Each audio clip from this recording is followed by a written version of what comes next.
Assalamualaikum warahmatullahi wabarakatuh. Salam sejahtera untuk kalian semua. Apa kabar hari ini anak-anak? Semoga kalian dalam keadaan sehat dan tetap semangat untuk belajar. Kembali lagi dengan mata pelajaran ilmu pengetahuan sosial, khususnya kelas 7, dengan materi permintaan, penawaran, pasar, dan harga. Bersama saya, Riwa Rahmalu, dari SMP Negeri 6, Kota Tangerang. Sebelum sampai materi, kita lihat dulu kompetensi inti.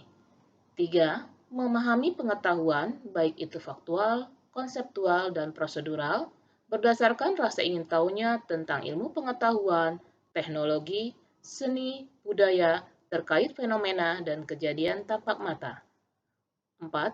Mencoba, mengolah, dan menyaji dalam ranah konkret, menggunakan, mengurai, merangkai, memodifikasi, membuat, dan ranah abstrak, menulis, membaca, menghitung, menggambar, dan mengarang, sesuai dengan yang dipelajari di sekolah dan sumber lain yang sama dalam sudut pandang atau teori.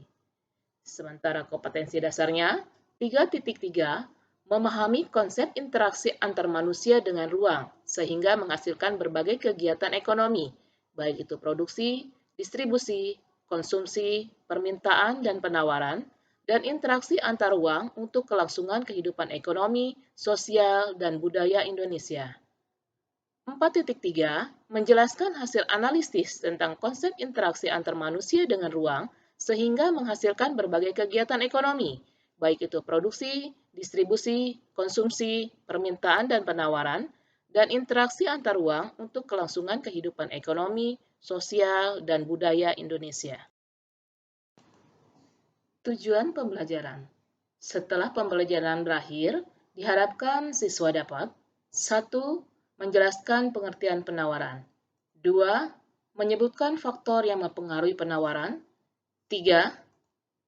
Menjelaskan hukum penawaran. 4. Membuat kurva penawaran. Kita lanjutkan materi penawaran. Penawaran adalah jumlah barang dan jasa yang akan dijual dengan berbagai tingkat harga dalam satuan waktu tertentu.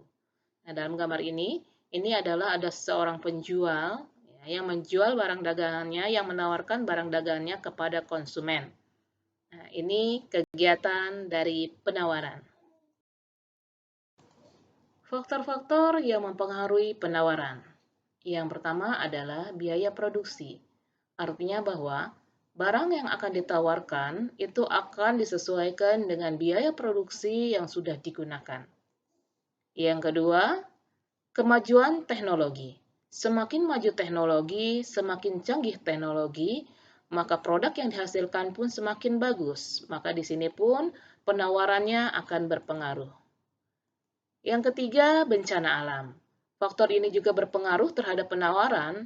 Kalau bencana alam terjadi, maka banyak produk atau banyak hasil yang tidak baik.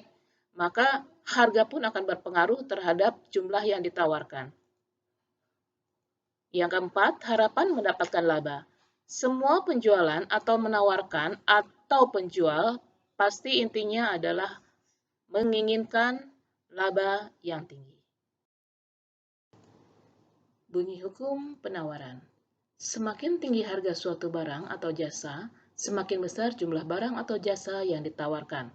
Sebaliknya, semakin rendah harga suatu barang atau jasa, maka semakin sedikit jumlah barang atau jasa yang ditawarkan. Artinya bahwa seorang penjual akan menawarkan barang dagangannya kalau pada saat itu harga sedang tinggi atau sedang naik. Sehingga dari hasil tersebut dapat dikatakan bahwa penawaran berbanding lurus dengan harga. Selanjutnya adalah kurva penawaran. Nah, kalian bisa perhatikan dari tabel penjualan masker ya, untuk harga masker dan jumlah barang yang ditawarkan. Pada saat harga masker 20.000, jumlah barang yang ditawarkan sebanyak 20.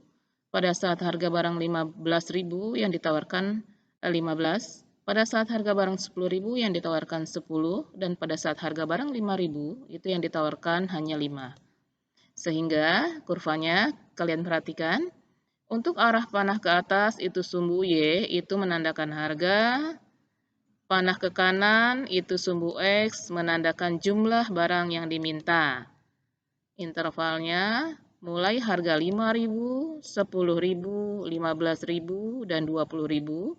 Sementara jumlah barang yang ditawarkan sebanyak 5, 10, 15, 20. Sehingga dari tabel yang ada bisa dibuat kurva penawaran sebagai berikut. Dari kanan atas ke kiri bawah. Baiklah anak-anak, materi untuk penawaran saya cukupkan sampai di sini. Minggu depan kita akan bertemu kembali dengan materi berikutnya yaitu tentang harga keseimbangan. Kalian nanti coba lihat atau buka link, di sana ada tugas yang harus kalian kerjakan. Tetap semangat, tetap belajar, dan tetap jaga kesehatan.